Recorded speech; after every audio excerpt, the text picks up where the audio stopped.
Mesdames et messieurs, bienvenue dans le programme spécial de communication stratégique du Centre Sénèque. Nous sommes ici avec Thomas Manon, le traditionnaliste. Nous allons dévoiler avec lui beaucoup de choses concernant les valeurs sociétales dans notre rubrique, les valeurs sociétales. Bonsoir à vous, monsieur Manon. Bonsoir. Alors, merci de nous avoir reçus ici. C'est aussi un plaisir pour moi. Alors, il faut savoir que nous sommes des médias du professeur Abdoulaye Nyanga, qui est des politiques de Diogo Mayab. Nous sommes ici aujourd'hui pour vous poser la question à savoir comment était organisée la société des jadis avant d'arriver là. Alors, là, je parle toujours sur le contrôle du professeur Nyanga quand même.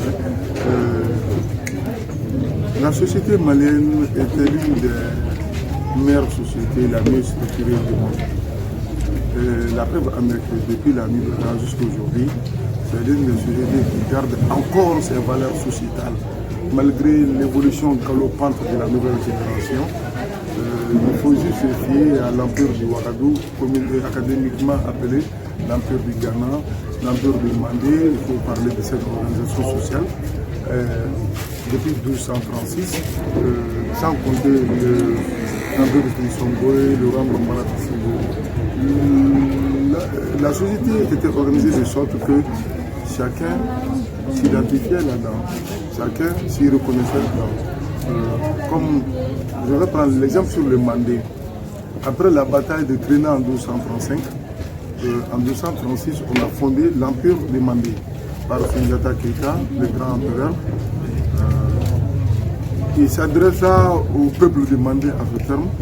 Jean de Mandé, je construirai le Mandé jusqu'à l'Apocalypse. Aucun Mandéka ne pourra s'en dessaisir. J'apporterai une organisation sociétale basée sur 5 valeurs sociétales. Donc, je commencerai par les valeurs sociétales. La valeur sociétale du Malien, c'est quoi? C'est le prestige de la chose, que nous appelons le damé.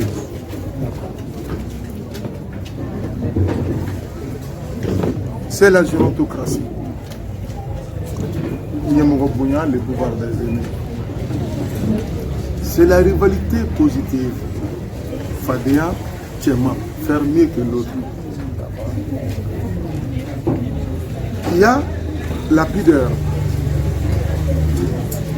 qu'on appelle Sameya. Il y a l'humilité, Majidi. Voilà les valeurs sociétales du Malien. Jusqu'à aujourd'hui, tout bon Malien a ses valeurs.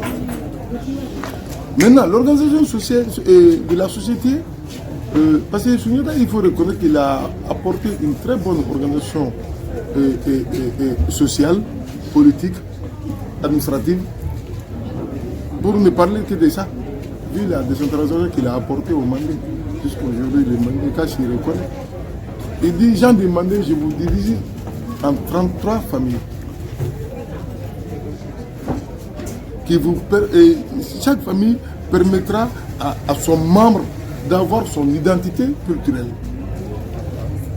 Il dit, les 16 familles porteuses de Kakwa, qu'on appelle Tonta Djontanworo. Ces familles étaient composées que des nobles, mais qui n'avaient pas droit au pouvoir. Après les 16 familles porteuses de Karkwa, il dit les 4 familles de la caste.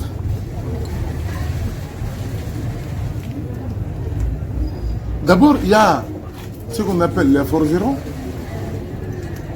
puis les Kouyaté-Djili, que d'autres appellent griot ou certains refusent cette appellation. Moi, ça ne me dit absolument rien. Qu'on m'appelle griot ou pas, je suis ce que je suis dans ma société. Je suis le Djili de ma société, ça veut dire que je suis la substance qui vérifie et qui irrigue ma société. Je suis indispensable dans ma société.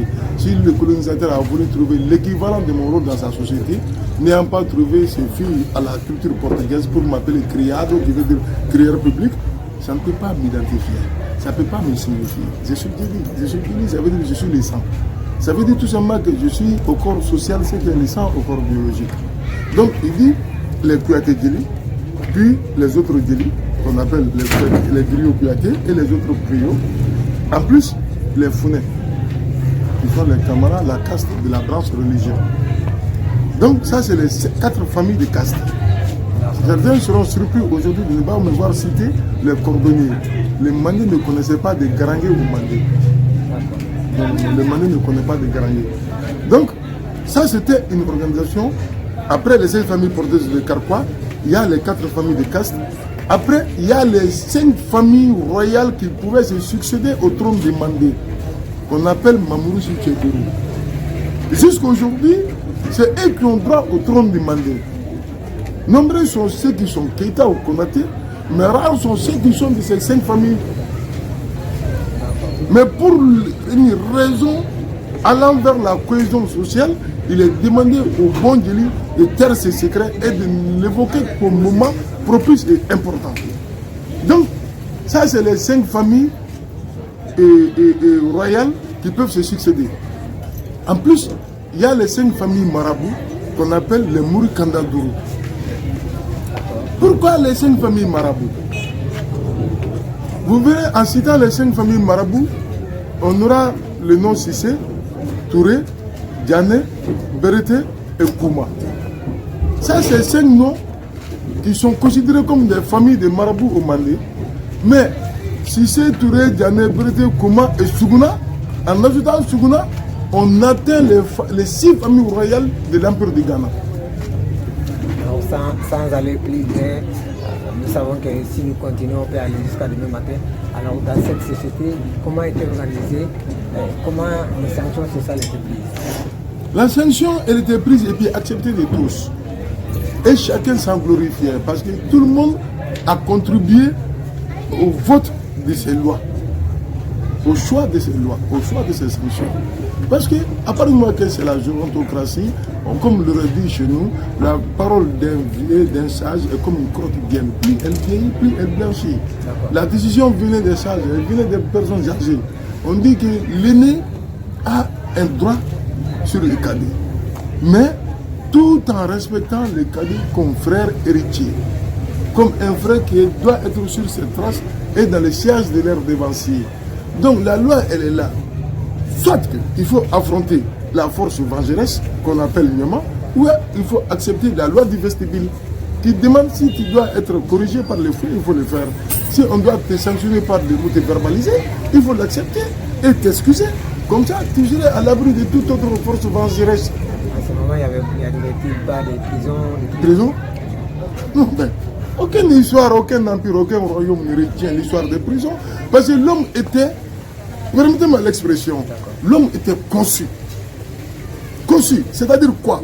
L'homme était fabriqué par des grands savants, par des grands connaisseurs, par des hommes qui avaient le sens de l'humain, qui savaient bien qu'il faut amener l'homme à s'accepter. L'homme à s'accepter et de ne pas aller à l'encontre des principes de la société. C'est pourquoi j'ai parlé de la pudeur. Parmi les valeurs sociétales, un homme pudique ne peut pas piocher dans les deniers publics. Un homme pudique n'était pas capable de mentir à l'Assemblée. Non, ce n'était pas possible. Donc, nos devanciers se disaient plutôt la mort que la honte. C'était leur code de vie. Donc, au lieu de te sanctionner devant l'Assemblée, quelqu'un qui est allé à l'encontre des lois du royaume, des principes de la société, cette personne s'auto-accusait. Parce qu'on lui laissait créer une harmonie entre lui, sa loi et sa famille. S'il devient une honte pour la famille, il préfère toujours aller ailleurs, revivre sa vie. Aujourd'hui, on a nos prisons, mais la pudeur n'y est plus. La pudeur n'y est plus. La gendarmerie, elle est là, les tribunaux sont là. Alors nous, on avait nos coupés. Coupés, c'est le nom du tribunal chez nous. On avait nos coupés qui ne t'emprisonnaient pas. Qui ne t'emprisonnaient pas. Mais qui te saquaient par des mots. Alors justement, quel était le rôle de la mère, éducatrice, protectrice? Non, la mère n'était pas appelée protectrice. La mère est appelée l'incarnatrice de la douceur. Son rôle, c'est de donner la joie de vivre à la famille. Son rôle, c'est de faire taire secret de tous les secrets qui pouvaient unir la famille. Son rôle, c'était de donner à chaque enfant l'amour maternel, à chaque famille l'amour maternel. Son rôle, c'était d'être un pont, pas une parole, mais un pont entre sa famille et une autre. D'où on parle de l'intégration à travers le mariage. Et aux premières heures des indépendances, on a appelé ça le mariage forcé. Ce n'est pas là que porte mon jugement. Mais ça permettait à deux royaumes, à deux villages, à deux lignées, d'être une seule lignée, un seul royaume, un seul village, à travers un mariage, parce que c'est un pacte de sang qui est scellé derrière ce mariage. Donc, la mère avait tout son rôle à jouer, étant donné que c'est l'élément essentiel pour la bonne marche même de la démographie. C'est l'élément indispensable pour la bonne marche de la démographie. Donc la mère, elle est là en tant qu'incarnation de la douceur, source de joie de vivre en commun et servir de pont entre des lignées, des familles, des royaumes. Donc elle est indispensable en un mot. C'est pourquoi vous verrez qu'en traduisant, la parole perd sa saveur. Chez nous, le blanc, il dit femme, mère. Nous, on dit muso, na, ma, ba. On a 4 appellations. Et chaque appellation avait son sens, sa signification. Muso, muso c'est quoi? C'est celle qui fait d'une maison un foyer. Muso. On appelle ba. Ba, ça veut dire quoi? Fleuve. C'est-à-dire, elle est la mère nourricière. On appelle na. Na, c'est celle qu'on invite. Na, viens. C'est que tu es toujours la bienvenue. Elle n'est jamais rejetée dans notre société. On l'appelle ma. Ma, ça veut dire quoi? Dieu. Dieu crée la femme, donne naissance. Pour parler de la femme, il faut juste avoir le courage d'évoquer ce que tu as à dire sur la femme de bon. Sinon, elle a tout de bon déjà. Voilà. Alors, pour finir, vous qui avez eu la chance de voir, de connaître d'autres sociétés, la société jadis, et celle que nous vivons aujourd'hui, vous n'êtes pas sans savoir que ce que le Mali vit aujourd'hui. Beaucoup de gens disent que c'est par rapport à la détérioration de la société et tout. Alors aujourd'hui, que pouvez-vous dire aux Maliens en passant par les autorités, puisque notre objectif c'est de faire en sorte que cette société jadis puisse revenir? C'est la mal-assimilation du savoir d'autrui. Aujourd'hui. C'est la mal-appréhension et compréhension et pratique assimilation des nouvelles valeurs que nous partageons aujourd'hui. C'est une très mauvaise façon d'évoluer vers l'autre. Les Maliens ne disent que ça. Les premiers Maliens qui ont la chance d'aller à l'école du Blanc ont été frappés par un contexte d'infériorité. Donc, ça n'a pas commencé aujourd'hui. C'est ce qu'il faut reconnaître. Ça n'a pas commencé aujourd'hui.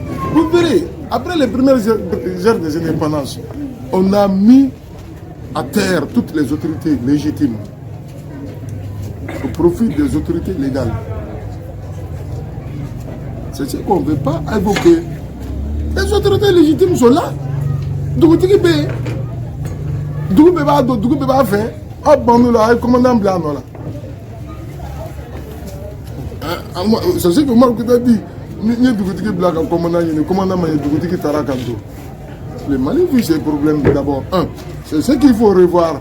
De deux, nous,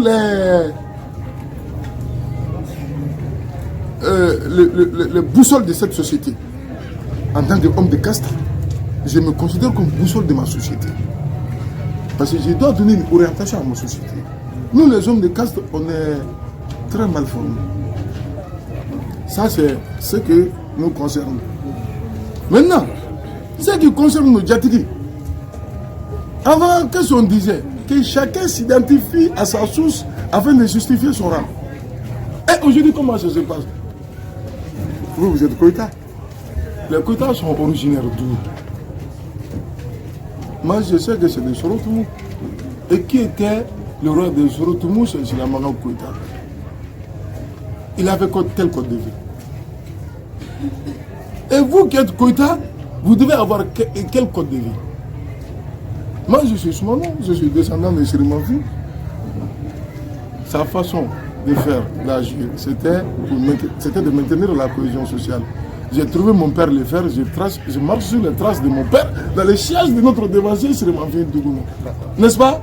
Et comme ça, moi, je m'identifie à ma source. En m'identifiant à ma source, c'est pourquoi vous m'appelez Djeli. Et les autres là, qu'est-ce qu'ils font? Les Diatiki, qu'on appelle aujourd'hui les Diatiki. Aujourd'hui, les Diatiki ont fait table rase de leur valeur sociétale au profit du diplôme doctorat, professorat, licence, maîtrise, DEA. Mais ce n'est que des papiers, ce sont que des papiers qui certifient que telle compétence. Moi, je n'ai pas de diplôme dans ma fonction de Djeli. Mais vous venez me voir. C'est vrai. Donc les Américains disent, what can you do? Qu'est-ce que vous pouvez faire? Donc, c'est pas grave. C'est très bien d'avoir une compétence d'une autre culture, d'un autre savoir, c'est très bien. Ça peut contribuer au bon développement du pays, mais ce n'est pas en allant vers le développement qu'il faut détruire l'humain, parce que l'humain est au centre de tout. Le développement, il est fait par l'humain, pour l'humain, avec l'humain. C'est l'humain qui amène le changement pour un autre humain, et c'est un autre humain qui l'accompagne pour le faire. Donc maintenant, si on déshumanise l'humain au profit de cette technologie, l'humain devient homme, donc il est en forme de machine qui cherche à se faire des choses et à dépenser des choses, qui n'a qu'une seule loi, la loi de se faire la poche, un point, un train.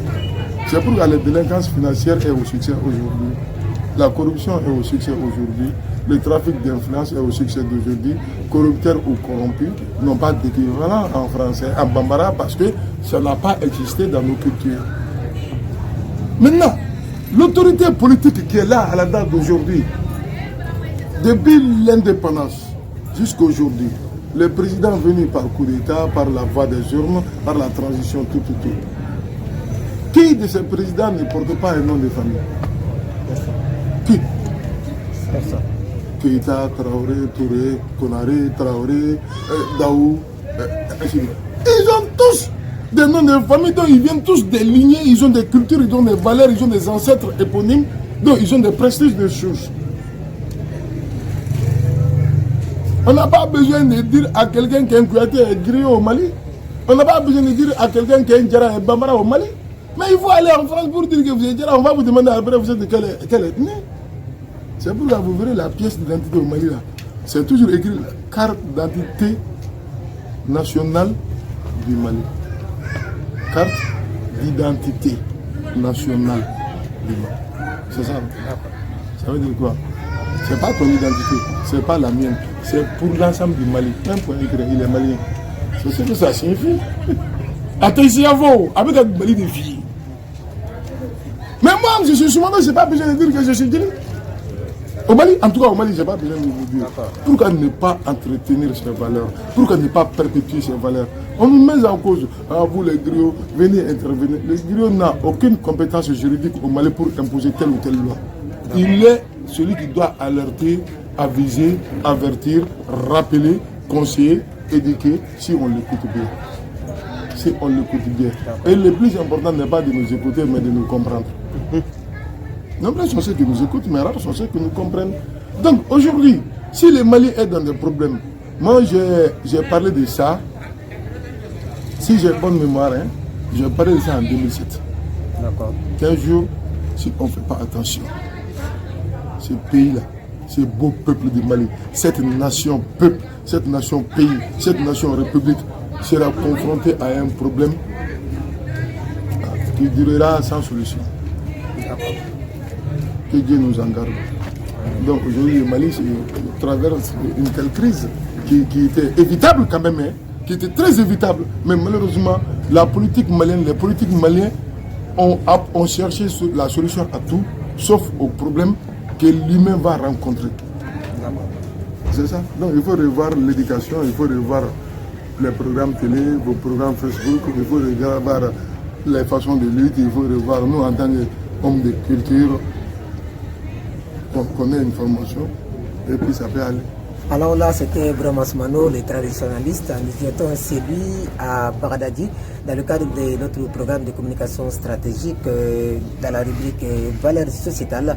Aujourd'hui, tout ce que vous avez entendu aujourd'hui, c'est l'œuvre de structure de Diogon Maya Blon, du professeur Abdoulaye Niang. Nous vous disons bonne suite de nos programmes et bonsoir.